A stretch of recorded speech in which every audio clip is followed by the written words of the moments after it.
My dear student, welcome back to unworst classes channel. इस चैनल में आपका स्वागत है। आइए अब हम पढ़ते हैं वेरी इंपॉर्टेंट क्वेश्चन जो एग्जाम में आता है। What are the role of foreign trade? Foreign trade का क्या रोल है, इसके फायदे क्या है, आइए देखते हैं हम। पहला फायदा है टू अर्न फॉरेन एक्सचेंज। दूसरा फायदा है इंकरेज इन्वेस्टमेंट। तीसरा फायदा है division of labour and specialisation.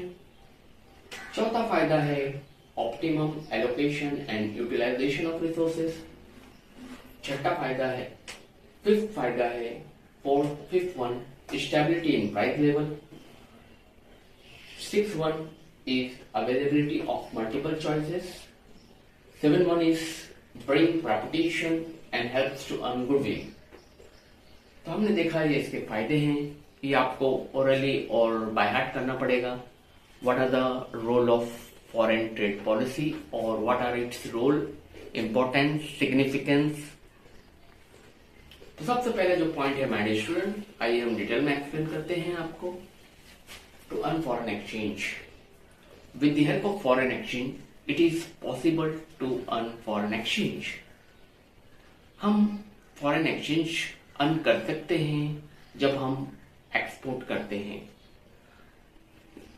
Foreign trade करने से हमें बहुत सारे फायदे होते हैं।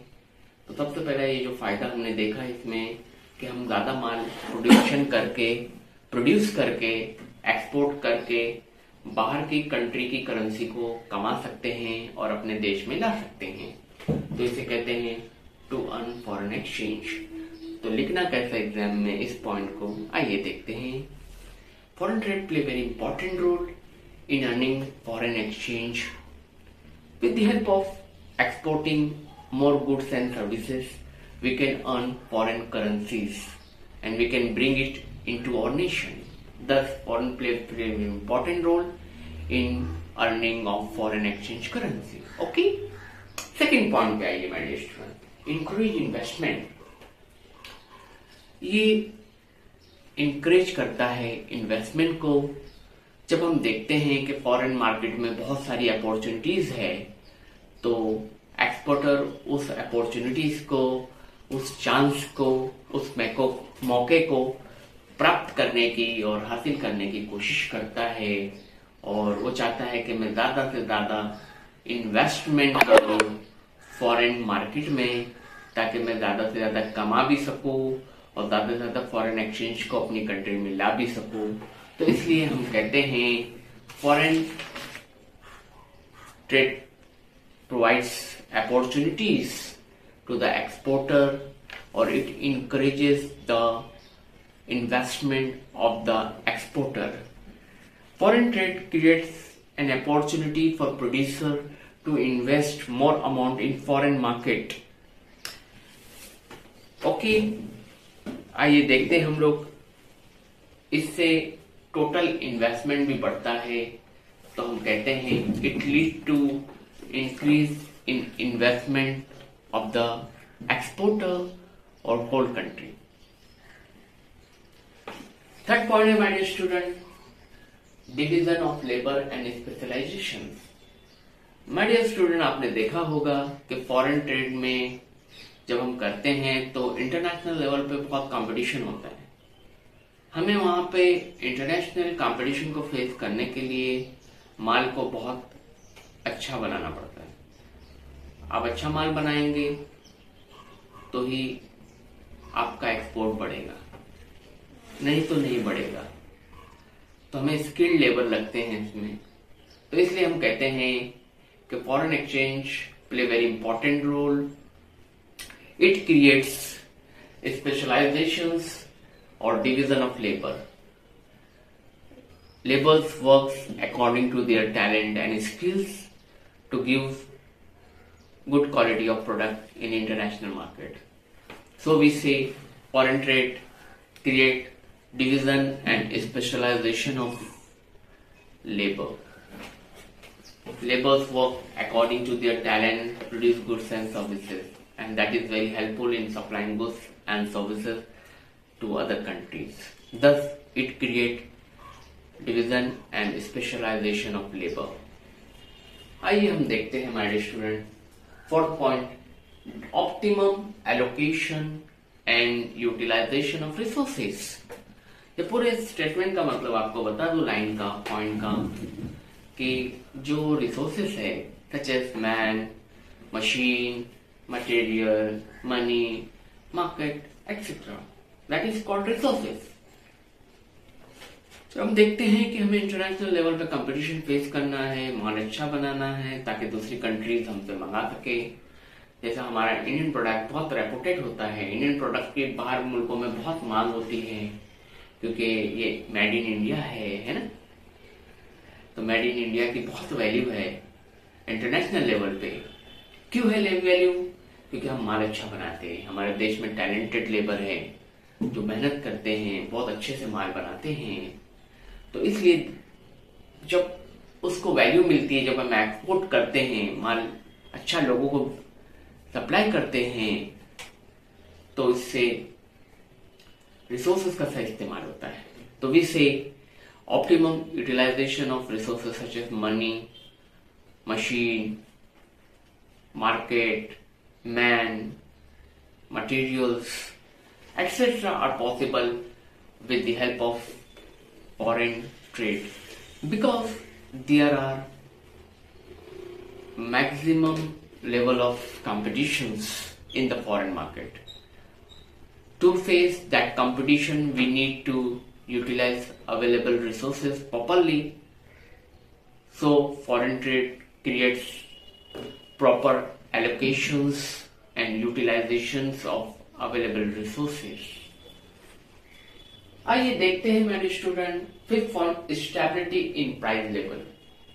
Foreign trade policy create stability in price level. Because of foreign trade we can import and export goods and services, so there is no scarcity of goods and services. जब हम इंपोर्ट करेंगे, एक्सपोर्ट करेंगे, भेजेंगे भी और मंगाएंगे भी, buying भी करेंगे, सेलिंग भी करेंगे, तो goods will be available in abundant, means goods are, there will be no shortage of goods and services. Goods and services का कोई शॉर्टेज नहीं रहेगा। Goods are freely flow, there will be freely inflow and outflow. Goods आएंगे भी और जाएंगे भी, customer को भी माल मिलेगा जो वो चाहता है, कोई भी सप्लाई में शॉर्टेज नहीं होगा, तो प्राइस स्टेबल रहेगा। It means neither too high nor too low. So we say foreign trade creates stability in the price level. It controls the price, it maintains the price, it balances the price. ये किसकी वजह से हुआ हमारे student? ये foreign trade की वजह से हुआ। अगर फॉरेन ट्रेड नहीं रहेगा तो कहीं से माल नहीं आएगा या कहीं पे माल सप्लाई नहीं होगा।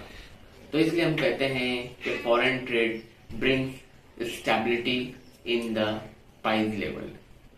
आइए हमारे स्टूडेंट हम देखते हैं 6.8, availability of multiple choices.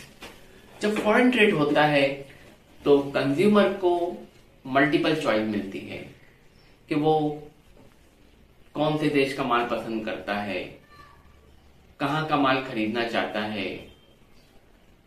He can make choice. So we say foreign trade play a very important role. It gives opportunities or chance to the consumer and also producer to choice or select what kind of product he wants to purchase. वो कौन से quality का product, कौन सी country का, कौन से देश का प्रोडक्ट खरीदना चाहता है। So foreign trade provides opportunities to the consumer or provide choices to the consumer to purchase from which nation. आइए देखते हैं हम लास्ट पॉइंट है जो bring reputation and help to earn goodwill. ये एक मुल्क के, एक कंट्री के, एक देश के गुडविल को बढ़ाता है। फॉर एग्जाम्पल आज अगर जहां नाम आ जाता है जापान, तो लोग यही कहते हैं कि माल बहुत अच्छा होगा। जहां लिखा रहता है मेड इन जापान, क्यों लिखा रहता है मेड इन स्टूडेंट, क्यों लोग उसको बहुत इंपॉर्टेंस देते हैं जहां मेड इन जापान आ जाए? क्योंकि जो जापानीज लोग हैं वो बहुत मेहनत से काम करते हैं और बहुत अच्छा प्रोडक्ट बनाते हैं और अपने देश का भी ख्याल रखते हैं।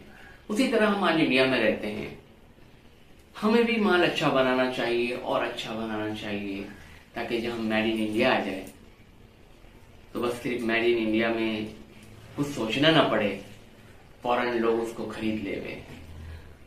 यानी हमें मेहनत करना चाहिए, हमें एफिशिएंसी क्रिएट करना चाहिए, हमें अच्छा प्रोडक्ट बनाना चाहिए, हमें अच्छा माल लोगों को सप्लाई करना चाहिए। जहां बात आ जाए इंडिया, तो बस लोग यही कहे भाई अच्छा माल है, दे बिलीव, लोग उस पर यकीन और भरोसा करें। तो इसी तरह जब हम फॉरेन ट्रेड करते हैं तो फॉरेन ट्रेड से एक कंट्री का गुडविल, रेपुटेशन भी बढ़ता है by supplying goods qualities of product to the all countries. So we say foreign trade brings reputation and goodwill of the nation. Okay? इस पॉइंट से हमने ये भी समझा कि हमें अपने माल में क्वालिटी देना चाहिए, अच्छा बनाना चाहिए, अच्छा प्रोड्यूस करना चाहिए, जिससे हमारे देश का नाम और रोशन हो। क्योंकि वी आर इंडियन, तो हमें हमारे इंडिया की फिक्र करना चाहिए और अच्छा माल पूरे वर्ल्ड में सप्लाई करना चाहिए। ओके, लेक्चर पसंद आया होगा, इसको लाइक कीजिए, सब्सक्राइब कीजिए और इस क्वेश्चन को याद कर लीजिए, एग्जाम में आएगा। Thank you for watching Anmol classes channel.